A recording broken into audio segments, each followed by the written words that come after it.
We're currently at the Groesbeck Park drain. This section up here is part of the drain, which goes through the golf course and also goes through Bancroft Park. The problem with the way that I built these drains is they're not concrete pipes in the ground. They're low impact design, if you want to use that term, and that's okay. And they grow vegetation like crazy. Now, I just finished this a couple years ago, and you can see how much vegetation has grown up around it.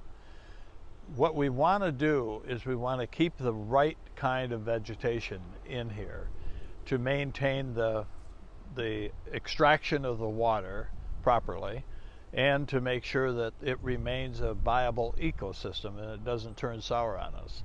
And in order to make that happen, we have to take the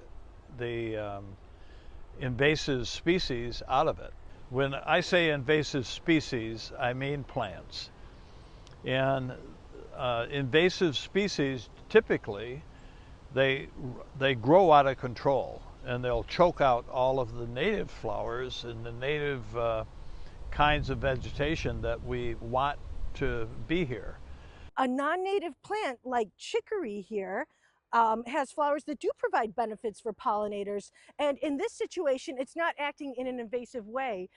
In other areas with disturbed soil, it can be very invasive and overpower smaller native plants. But this one is not slated for control at this drain at this time. Other plants that we're seeing, this one is rather invasive. Once again, they're site specific, so it's not a terrible problem at this drain.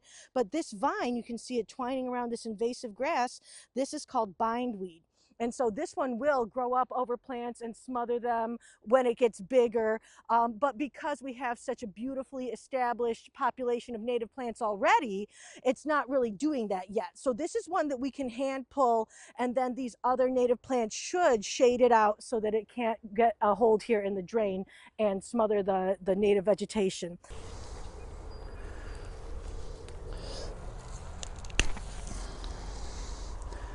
This is reed canary grass. It's terrible. Another non-native invasive plant that is going to be of concern is this invasive grass. This one looks like a reed canary grass. There's many different types of invasive grasses. This one we might try hand pulling in this location for the same reason that we can hand pull some of the smaller weeds, because we have so many established plants that it can outcompete. When this is the main plant in an ecosystem, then this one usually will take chemical control or constant mowing or smothering in order to control it. Once the invasive species start to grow, you have to pick them. You have to pick them out of the ground.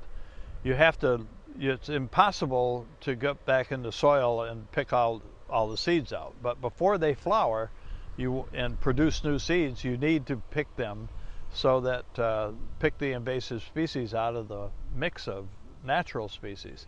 One, to allow the natural flowers to grow, to match the type of vegetation that we want to grow, and two, to get them in time that they don't spread the seeds and spread their population around.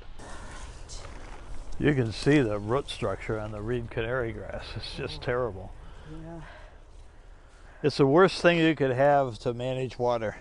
And I want to emphasize that this is stormwater infrastructure. This is infrastructure that's necessary for these people to live here, and it's a quality of life. My system costs half as much, if not a third of the original cost, to do it the traditional way and run pipes from here to the river and just dump the water. I'm manipulating the water through this plant system. And the reason that I can do it is saves money. On this drain alone, I saved over $10.5 million.